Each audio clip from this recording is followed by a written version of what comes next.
WHIP, Philly's #1 college radio station. Now, on Philadelphia's #1 college radio station, WHIP, Rational Radio.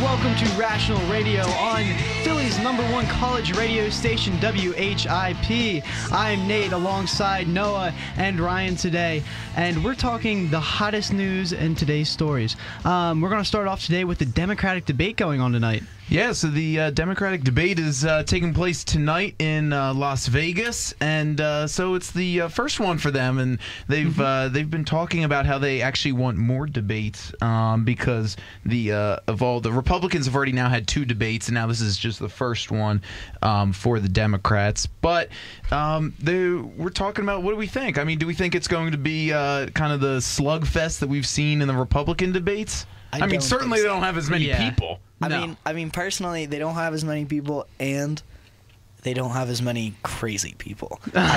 So when you put the likes of Donald Trump and some of those other candidates who may or may not have great ideas, but also may or may not have crazy personalities up on the stage together, it's going to be a bloodbath. Yeah, definitely. I think that the personality with the Republican Party, the personality spectrum of it is what makes it really interesting and why it's getting so much press coverage.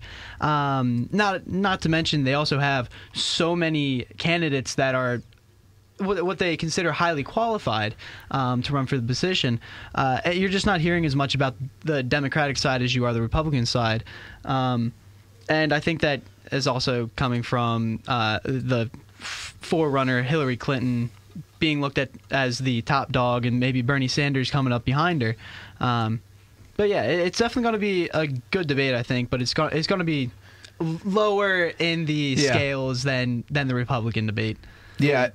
It won't be half as vicious, I think. I don't think there will be as many backhanded compliments and things of that nature. In this article on the Washington Post, the author says, "Let's be honest, Donald Trump truly is a ratings machine. 23 million people did not tune in to see Marco Rubio." Exactly. Very true. Very true. When you get a person that has almost no political background at all, it has that sort of just outgoing thought process, calling people losers on stage, it's just going to attract people to watch, whether they're Republican or not. Honestly, and I think the debates are important because I think it really kind of puts a face to the positions that they're out there on the campaign trail advocating. I mean, you hear all the news about them, but then you don't actually get to hear it from them. So when you finally get to hear kind of their side of the story or whatever when they're asked questions, I think it's interesting. But I think it'll be interesting to see the issues that are talked about in the debate tonight, what they focus on.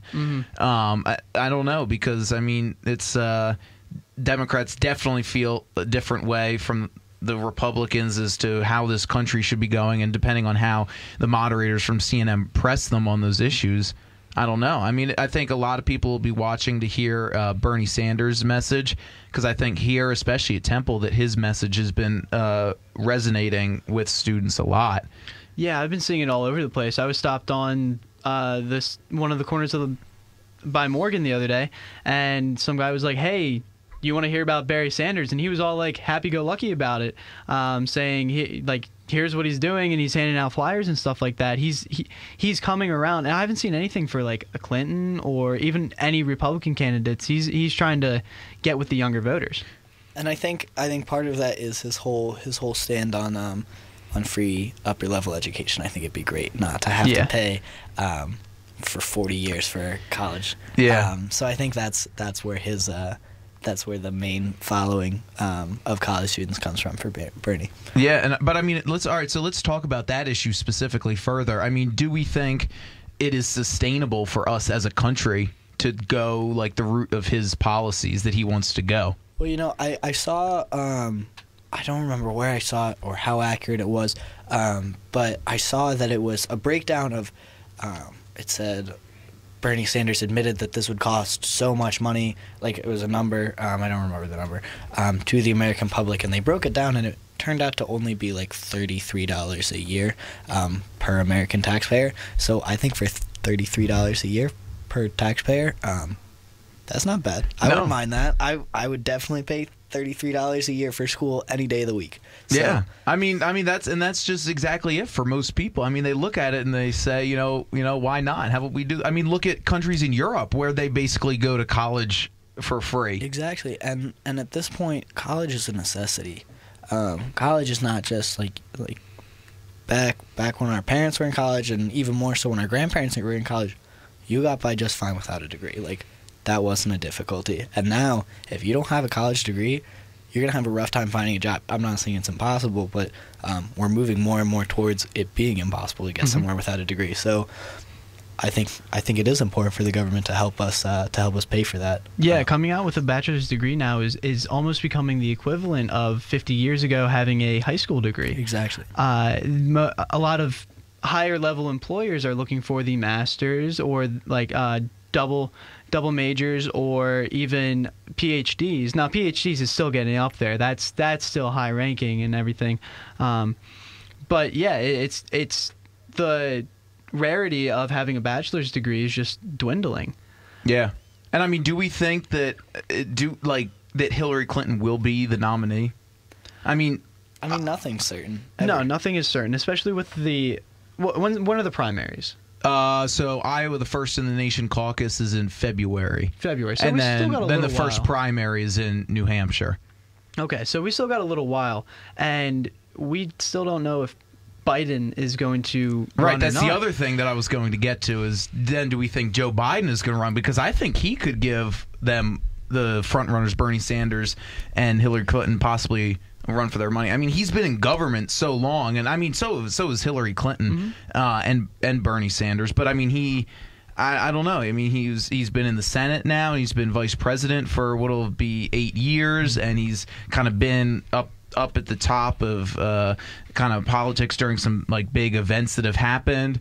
So I mean, I think that I don't know. I think he could be a game changer if he entered the race. I think he would definitely be a game changer if he entered the race. But I think it would be very interesting to see how the public swayed, because I think it would bring down the two front runners quite a bit. And if we're being honest, I can't name anyone other than Hillary Clinton and Bernie Sanders right now that have declared to run under the Democratic ticket. Yeah, so we have two lesser-known candidates in this article, as they're referred to.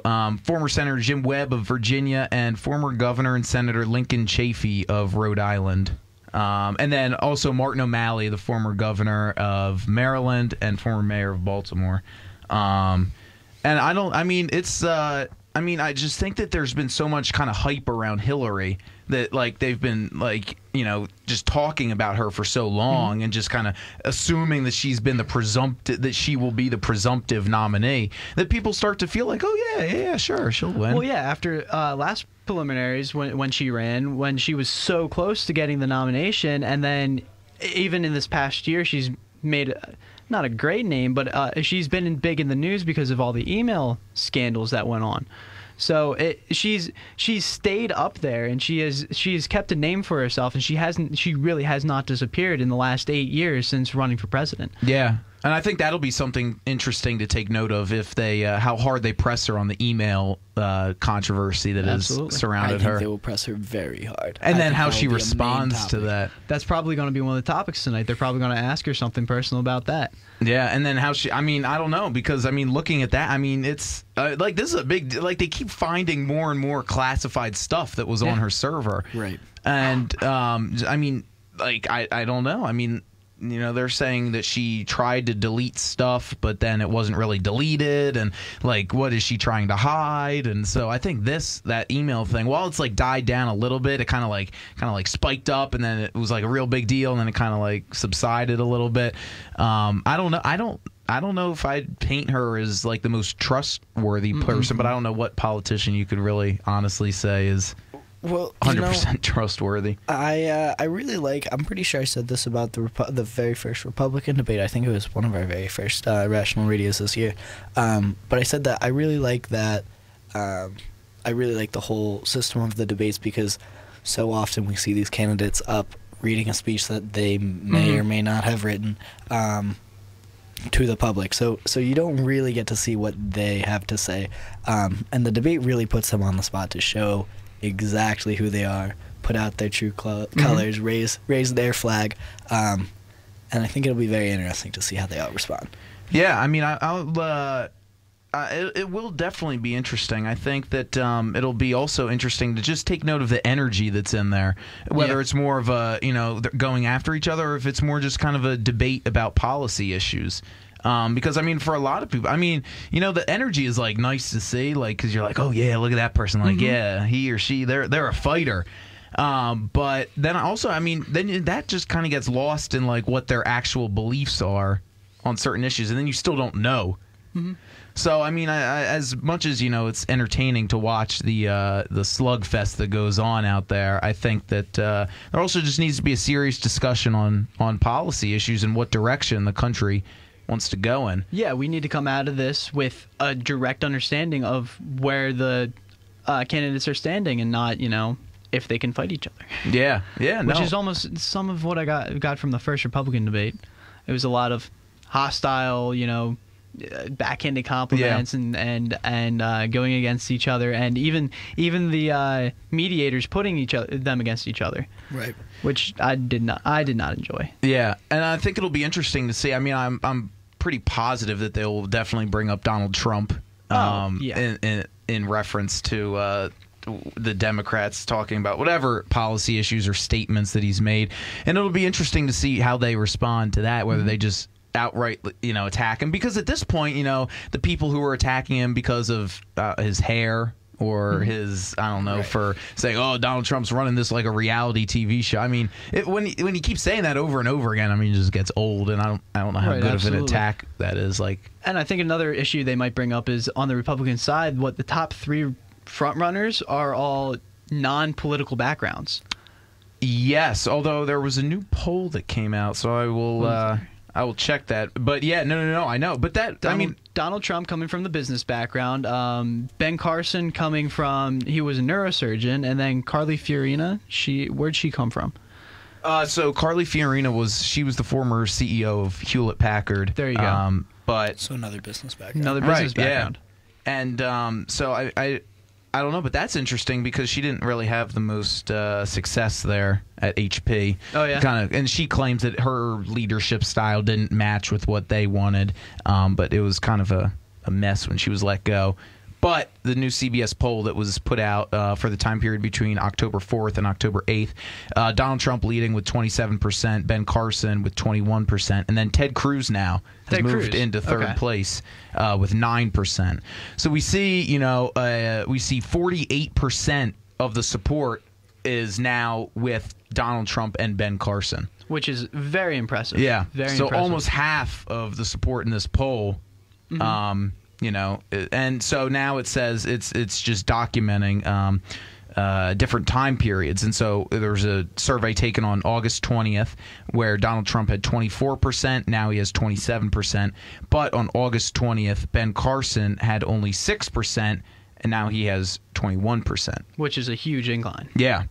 And that's probably because of the debates that have been going on. He's been doing really well in the debates, and he's been very poised from what I've seen. A lot of them are having stuff getting to them, and they're reacting a certain way. Ben Carson, I've just seen he's a statue. He laughs when people like make fun of him.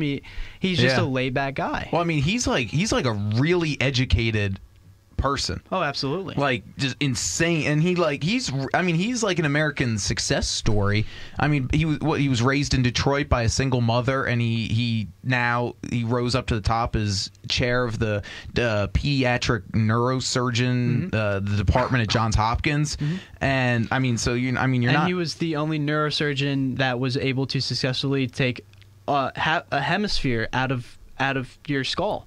a hemisphere of your brain out of your skull, and the little girl is still able to function. Yeah, which is amazing that he's able to do that. Yeah, and he does really great things like that, but then he turns around and says things like the Holocaust wouldn't have happened if Jews had guns. So there's every candidate has their ups and their downs. So absolutely. And I think that's also one of the things that we'll have to watch definitely tonight, see what the big issues are that are brought up, and see what kind of discussion it is, or if it is they come out swinging at each other, and see how they respond to the questions. And you can bet we'll be talking about it tomorrow. Oh, yeah, that's right. We definitely will be. So we'll take a quick break here this afternoon, and we will be right back. We are talking about minimum wage and what it means for the state of New Jersey. A new poll was just released, so stay tuned to Rational Radio right here on WHIP, Philly's #1 college radio station.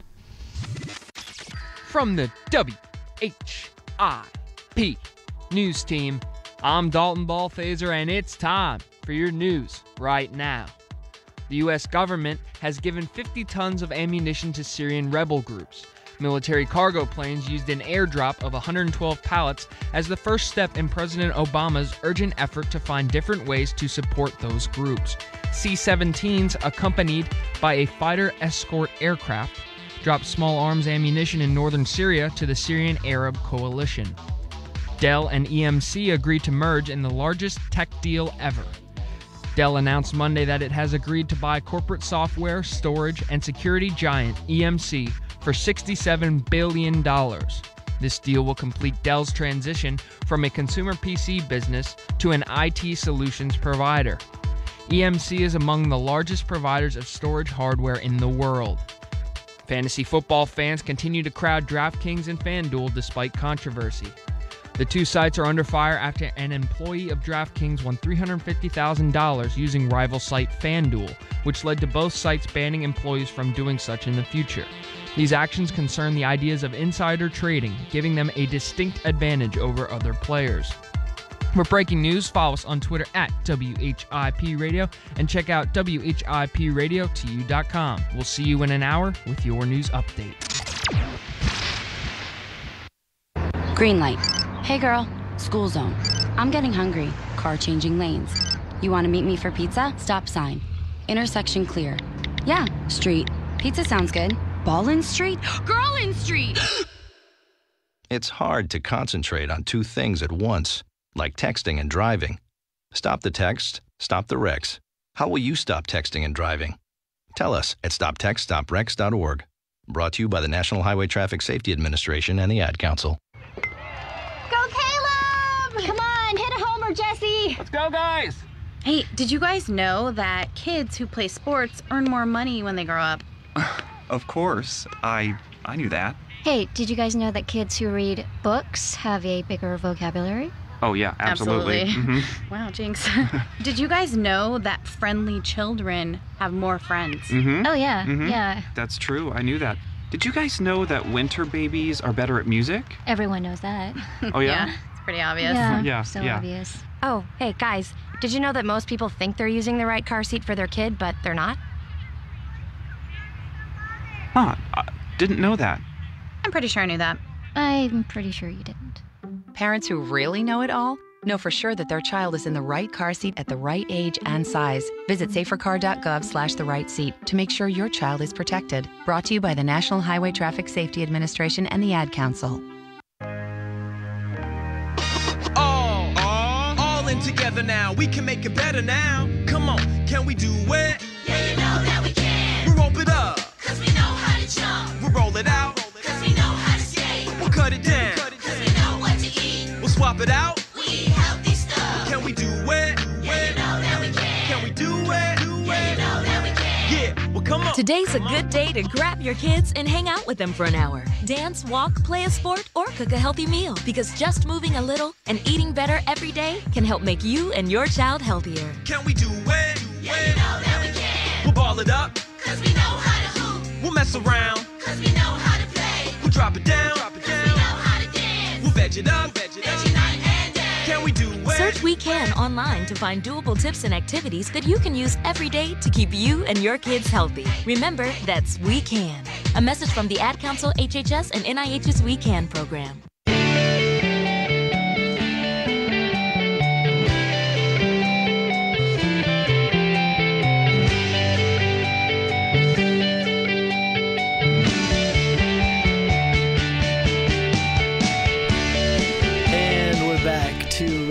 Radio on Philly's #1 college radio station.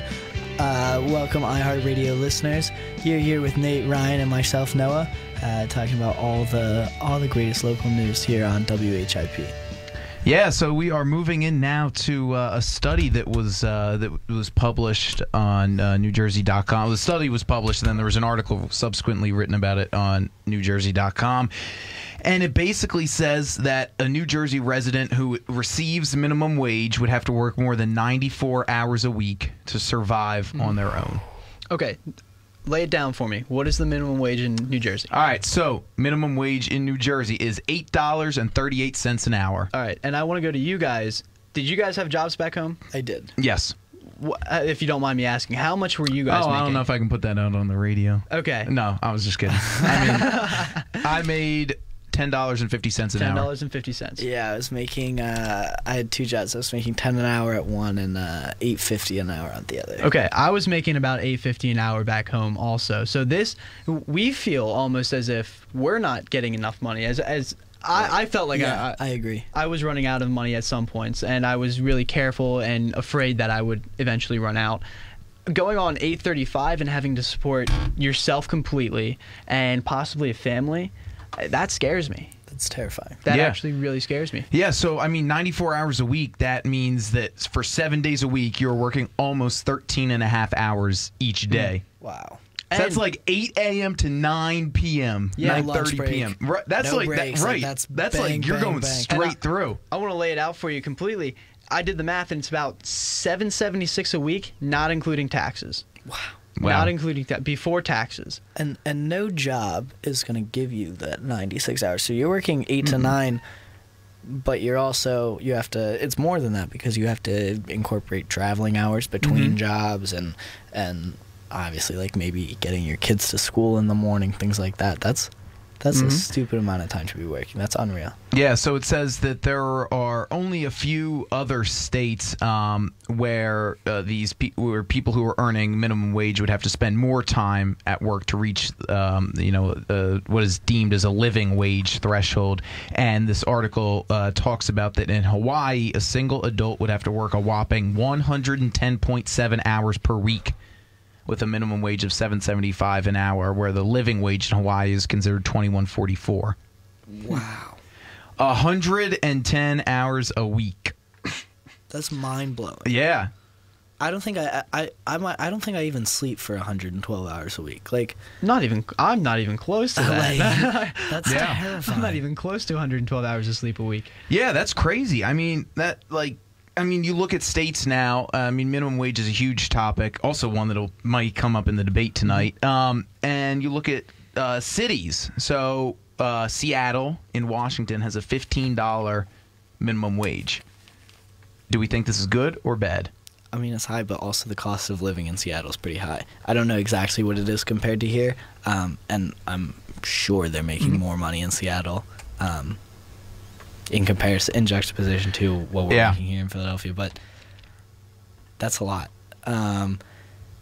It depends because part of it is you're getting these kids like us that while it would be nice to be making $15 an hour, like I don't have to support a family. I don't have to. No.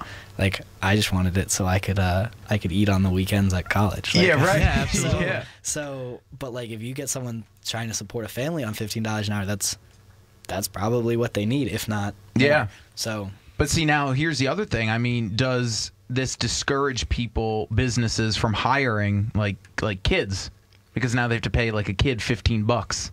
I think it not just like discourages them from buying kids, but these people coming out of colleges are looking for higher wage jobs, and the higher we move the wages, the higher quality of a worker they're going to be looking for, more than likely. So those kids that are coming out of high school or are still in college or that are looking for just part-time or, the quote-unquote minimum wage jobs might have a tougher time, because now these people are coming out of college and they're looking at the higher qualifications because they're paying their money. They want the best. Yeah. I mean, it's interesting just to think about, because you look at everybody. I mean, most people I know want more money And so minimum wage is a huge topic because you want to be able to give people who are working a job the opportunity to earn money for themselves. You want them to earn something that's sustainable. I mean, I don't know. I mean, in Pennsylvania, I believe the minimum wage is $7.50. $7.50 last I checked. Yeah, since $7.25 actually. Is it $7.25? Yeah. Okay, I thought it got bumped. No, so $7.25, and that's been also under lots of debate. Yeah, but that's been for a while. When I started out, I was $7.25, and then slowly moved up. But yeah, that's been, I think, how long has it been? Like 8 years since they've. Might have been. I don't know. I remember it was a huge thing in the Capitol when they did. Bump it up, and that was in my lifetime, and I was old enough to remember it. So it's been a good bit of years, but yeah. So I mean, if you work an 8-hour day, 40 hours a week, right, and you are making $7.25, you will only make $290 a week. Yep, sounds about right. So I mean, that's before taxes. That is before taxes. There you go. Then you're cutting that down to probably about $240, $245 maybe. Yeah, no, I mean the taxes are going to take a chunk out of that without a doubt. But now, I mean, then we look at something. We tie this back to politics, and Donald Trump released what he would do for his tax plan, and he said for the combined. If you file a tax return jointly and it's $50,000 or less, you wouldn't owe any income tax. Any income tax. Wow. And it would be if you're filing just on your own, you would owe no income tax if you made under $25,000. So I mean, this is insane. I mean, because you have all these low wage workers and jobs. And to think that, if Donald Trump becomes president, that they might not pay any federal income tax, which is something interesting to consider. Yeah. Because then they do keep a little bit more of their money. But, I mean, then they're still paying, like, state tax and all that. So it's not really like... I mean, it's nice for him to say that, we're going to get rid of the federal tax, but, I mean, they're still paying all these other taxes. And because if the federal tax drops to nothing, the state taxes will be able to be like, oh well, now you're not paying a flat tax, so we're gonna take more.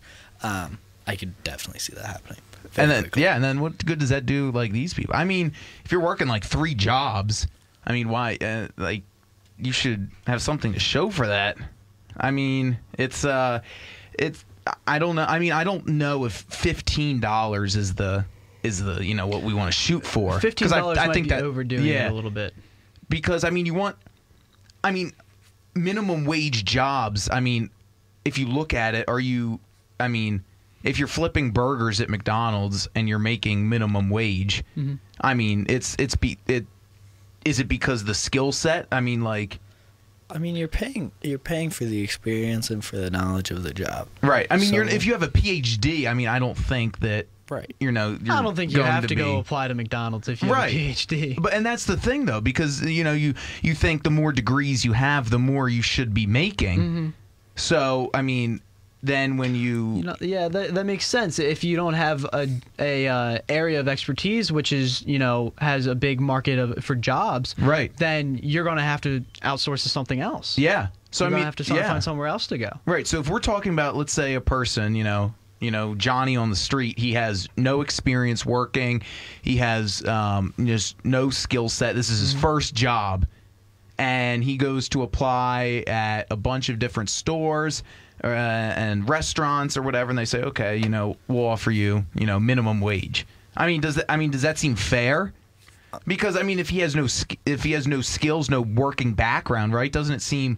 Like fair, this is like experience for him. Like this is his first job. Exactly. I don't know if he should be like making $100,000 a year. Yeah, and well, like at the same time though, I think once if we federally raise the minimum wage to $15 an hour, I think housing prices are going to rise. I think cost of living is going to rise because people realize that these people, kids like us, who were making minimum wage, have more money to throw around now. So they can't throw it around. They will throw it around, and prices will rise. So I think it's just going to continue to be a vicious circle. And if we keep doing this and keep doing this, I'm not saying there's nothing that should be done, but I think that raising the minimum wage for high schoolers doesn't necessarily work.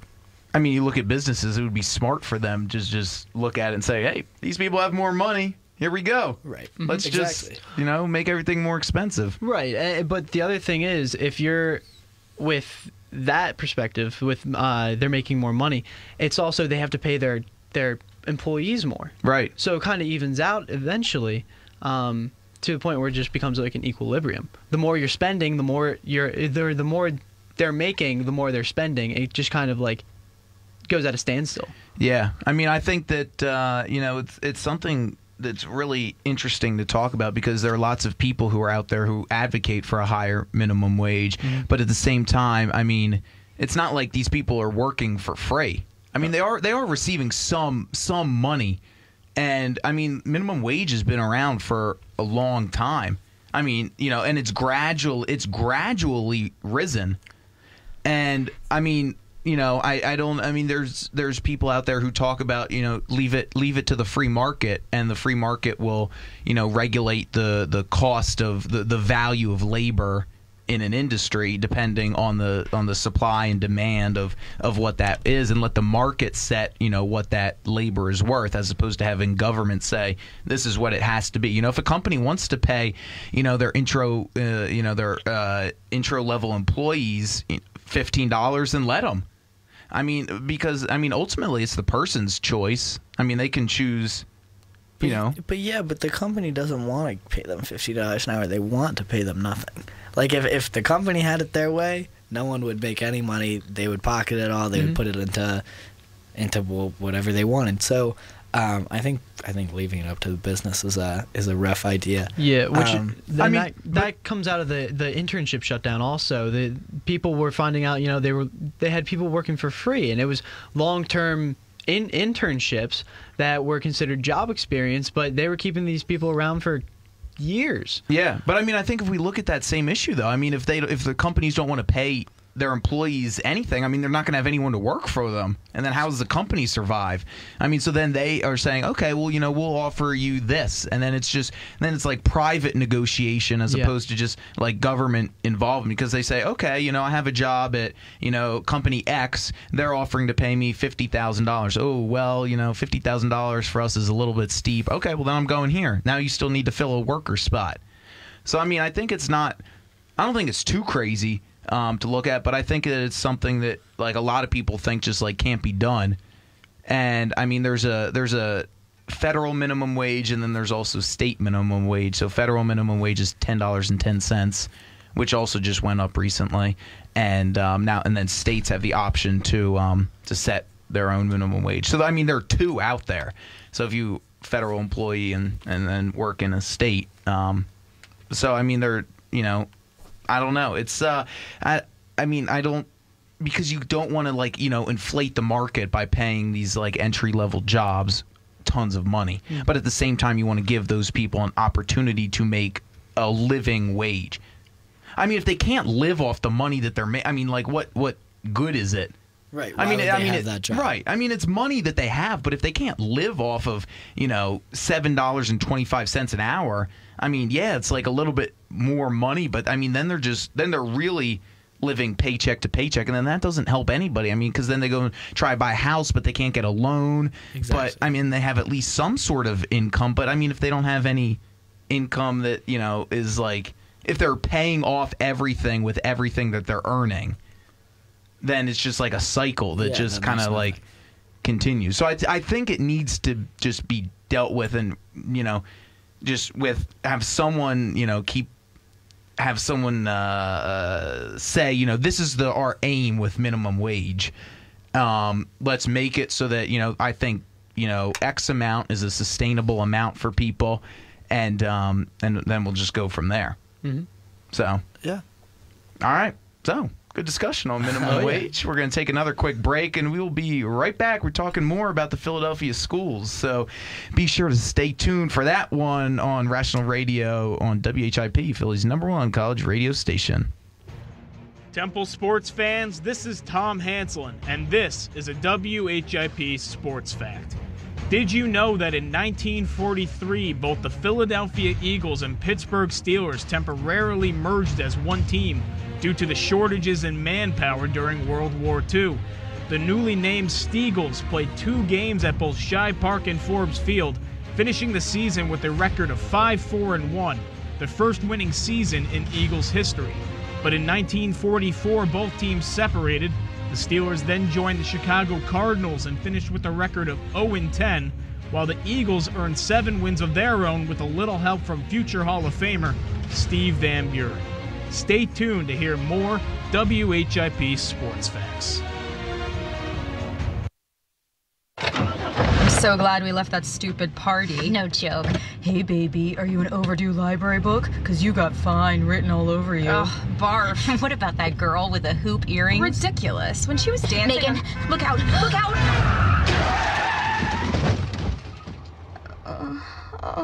Oh my God, Becky. Becky, are you okay? My arm. I think it's broken. Can you bend it?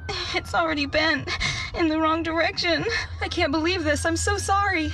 I only had a few drinks. I was just buzzed. Really? Just buzzed? Yeah, I swear. Well, in that case, my arm is fine. Ah, that's better. You're really okay? You're serious, Becky? No, genius. I'm not serious. Ow! My arm, it hurts. Buzzed driving. Maybe we should stop acting like it's no big deal. Buzzed driving is drunk driving. A public service announcement brought to you by the U.S. Department of Transportation, the Ad Council, and this station. My name is Ruth Rusi. I'm a retired teacher. I'm 91 years old, and this is how I live United. I say retired, but not really. Once a week, I read books to children as part of United Way's education program. Reading to a child creates links between language and literacy.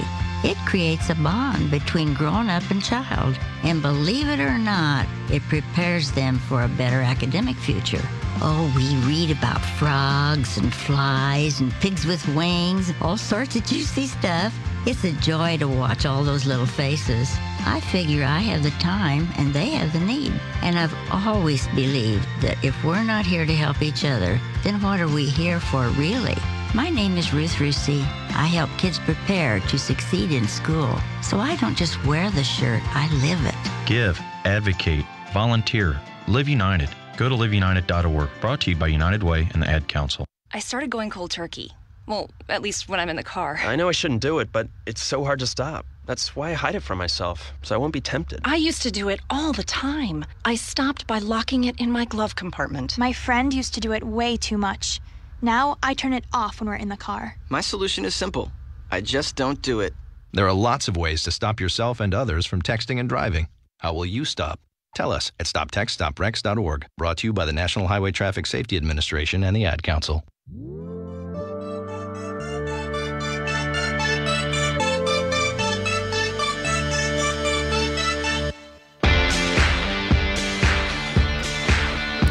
And welcome back to Rational Radio on Philly's #1 college radio station, WHIP.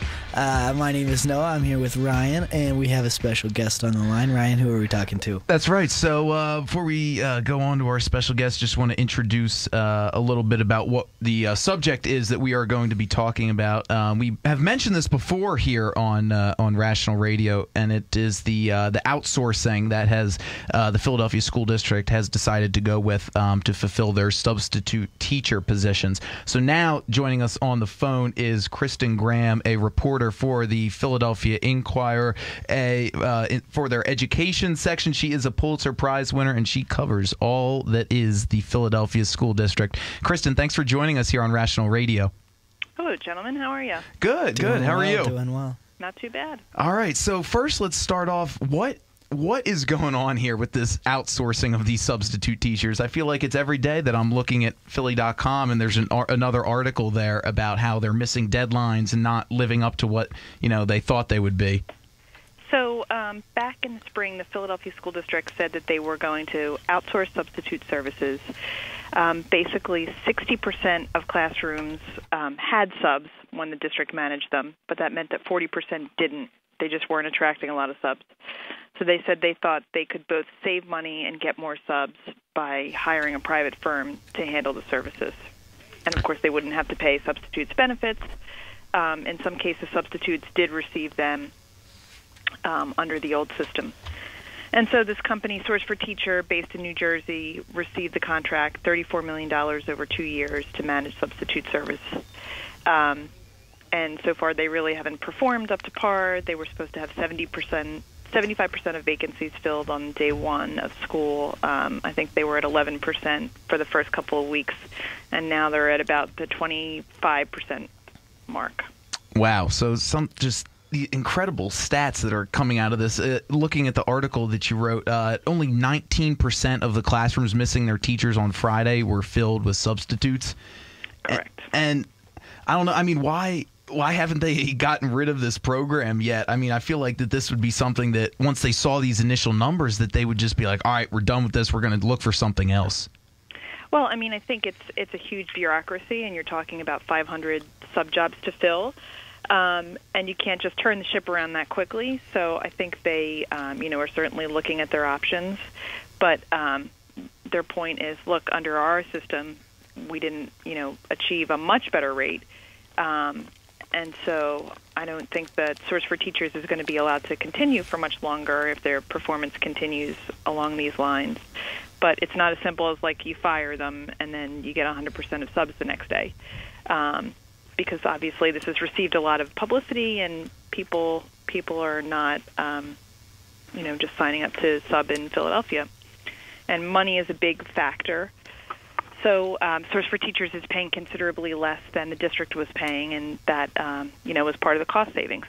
Yeah, and I know definitely the Philadelphia Federation of Teachers and Jerry Jordan have been very outspoken about this. What have they said recently, if anything, about this the situation with the subs? So they've continued their message, and it's important to know that they lost membership as a result of this decision, because subs were members of the PFT, and they've said, look, we don't think that subs should be outsourced, that this should be a district function, and in fact, the district kind of willfully didn't do a great job of recruiting subs in the last couple of years of the contract, was the PFT allegation, because they kind of wanted to set the stage for outsourcing. Yeah, and have you heard of any discussions of what alternatives could be for the Source for Teachers company? No, I mean, I'm sure they're going on at some level, but they're not being made public. Yeah, and are there? Have you spoken to any parents or actual people affected by this who have kind of shared what their feelings are? Sure. Mostly teachers and people inside schools who, because when you have classes that aren't covered by a substitute, someone else has got to cover that class. In some cases, teachers are being pulled from their preparation periods to cover a class. In other cases, classes are being collapsed. So class might be much larger because half the kids are from another class are in there. So it's really creating havoc in a lot of schools, and even in schools that traditionally don't have a hard time filling substitute vacancies. I'm thinking of Central High, schools that are sort of known as really good places for subs to work, that are having lots of sub vacancies. So we know that it's only between 10 and 20% of these classes that are actually getting filled, right? And so what is the exact number on all the classes that aren't getting filled? Because we know it's 90%, but like how many classes are we talking about? How many classrooms? Well, it really varies from day to day. On like last Friday is the last number I had. I think there were something like 500 some vacancies, and that was particularly high because they were going into a 3-day weekend, and so a lot of people might call out on that Friday if they're going on vacation or whatever. So you're talking about 400 plus classes that aren't being filled. Wow, that's a huge number. 500 classes. And in a district of 218 schools, so you have to keep in. Oh, okay. In mind, but still. Yeah, absolutely. I mean, we'd like it to be just have every classroom have a teacher in it. And I mean, are there other reasons besides the money and state of the school district that you think are keeping substitutes from signing up to sub in the school district of Philadelphia? I mean, there are. I think there is some backlash at the fact that there's been this outsourcing. Money is a big issue. Substitute teachers, people who had retired from the Philadelphia School District were paid a much higher rate under the district's watch, and that's not happening now. So money is a big factor. But I think there are people who are not inclined to do it because they're upset about outsourcing. Yeah, and but, it's also important to acknowledge that similar districts districts in the region are paying similar rates, and where are you going to go to a suburban district where it's classroom management is easier, kids aren't as needy, right? Or are you going to go to Philadelphia where conditions are tougher? Yeah, and is Superintendent Height still standing by their decision to hire this company? Well, I mean, he's certainly saying that he's surprised and he thought they were up to the job, and he's not willing to let this go indefinitely. I mean, no one is happy with the decision, but at this point, they're kind of exploring their options, it seems like. Yeah, wow, an interesting situation that I'm sure will continue to develop as we go on. Kristen, thanks so much for joining us here today. My pleasure. Take care. Thanks, you too. It just an absolutely just crazy situation to think about. That's mind-blowing. Yeah. 400 to 5, and so there's only, what did she say, 218 schools? Yeah. So that's 2 classes of school that are just not happening. Nothing is happening in those classes.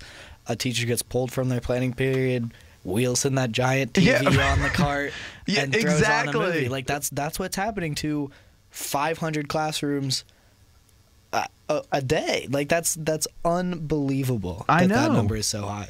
Like 5. And then those teachers. Then what do they? Then they lose their planning period. Exactly. I mean, then they have to go teach. Like, I mean, just how it is stretched so thin.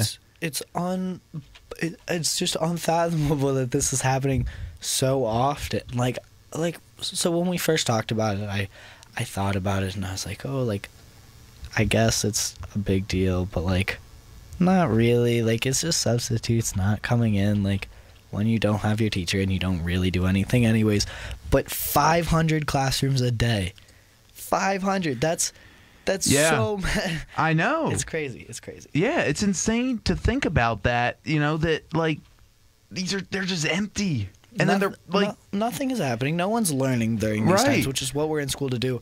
It's the inner city school district. So when these kids are at school, like they want to be learning, they're in school to be learning, and when they're not, there's no reason for them to come to school. Like if they were learning and engaged in class, like then yes, they would want to come to school, but they skip class because there's nothing going on because no substitute teachers come in. So yeah, I know. I mean, who can blame them though? I mean, they want a thing. They want an education, and they can't even get a person to sit in the classroom. Right, and so just this one Friday, it was a long weekend. There's no class today yesterday because of Columbus Day. But why do teachers want the extra long weekend, but 500 classrooms needed to be filled? Yeah. That's not okay. Like what's happening? I know. And I understand, like it is more difficult to teach in the city of Philadelphia than in a suburban school district. And Kristen pointed that out in saying that they are providing comparable rates to suburban school districts. And what's the incentive to teach in Philadelphia when you have, like she said, better classroom management in the suburbs? Right. And I mean, that's a valid point. I mean, if they're getting paid the same amount of money, why wouldn't they just drive a little bit further? There's no reason. There's no reason to go somewhere where you feel like you're going to be, or to not go somewhere where you feel like you would be respected more and paid the same. So of course these teachers are doing this, but I don't know. It's just the city, like we talked about, wondering why Camden's numbers dropped and ours stayed the same, and why Philadelphia has this awful reputation. But like this is why, because the government is not doing anything about the education. They tried to bring the system in. The system fell on its face. Yeah. Just 100%. It's slightly better than what they were doing before, but like by 4% we talked about 6%. So it's not okay. And the fact is that they saw membership in the teachers union drop, and they from the beginning they've been vocal opponents to outsourcing substitute teachers, saying that it is not the same as hiring true substitutes. Yep. And everybody, you know, was saying, "Oh no, it'll be fine. It'll be cheaper." It's not fine, and it's barely cheaper. Right. I mean, but maybe were they right? I mean, they're saying, you know, keep the unionized subs. Yeah. Now, it might cost you more in the long run with benefits and everything, but I mean, the classrooms will have a teacher in them. Yeah. And the fact that, I mean, the superintendent of the Philadelphia schools, like Kristen said, I mean, he said he's definitely surprised, but he hasn't. What I think is interesting is he hasn't come out and said, just right here, you know, we are working on an alternate solution. And I mean, she's right. You can't just turn it around that quickly.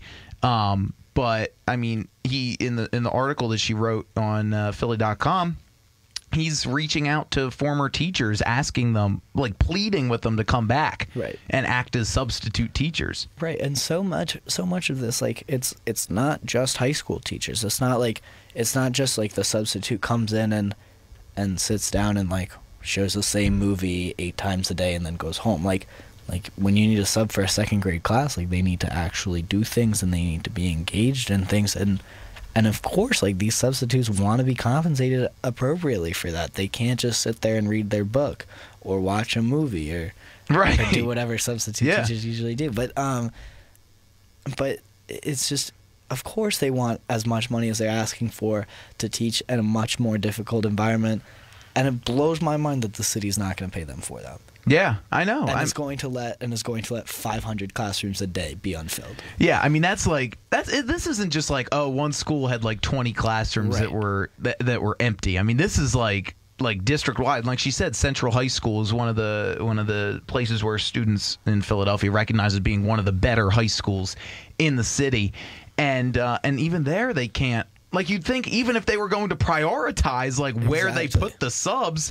I mean, that's not even the case. And even there, they can't get it done. It's still face down. Like, and it's like, and then the discussion becomes. I mean, in the article, it mentions how the company Source for Teachers is expected to reach a 75% fill rate by the end of the month. I don't believe that. I Not mean, for a second do I believe that they're going to turn it around from 20 to 75 like that. Like, no chance. Yeah. I mean, how's that? Like, they haven't been able to put teachers in these classrooms. All of a sudden, they say, all right, in the next 3 weeks or 2.5 weeks, you know, we're going to make this right. We're going to grab people from who knows where. Exactly. And then that also brings up another issue of where are they going to find these people? And who are they bringing in? Like, are these people going to be going through background checks, or are they just going to say, hey, listen, like, we just need you, like, for a couple weeks or something, like, come sub for us. Come make us look good, please. Yeah, are these people even, like, qualified teachers? Who knows? And, Who knows? Who knows what the city's going to bring in now, so... And I mean, it's just it's such a such a problem. I mean, and the money thing doesn't help, like the school district's finances, because you know if they had you know unlimited money, they could hire whoever the heck they wanted. They could keep the teachers. They could afford to keep the ones. And they wouldn't have to go with a company. But even if they had a little bit more cash flow, they could at least choose to like what company to use it with. Yeah. I mean, I don't think, you know, they're definitely operating on a budget, and I mean, I'm sure that they're looking at it and saying, you know, well, we can't afford the Lexus, so we'll go with the Honda. Right. But the Honda isn't working. Yeah, but the Honda doesn't pull out of the driveway and actually get you where you need to be. Right.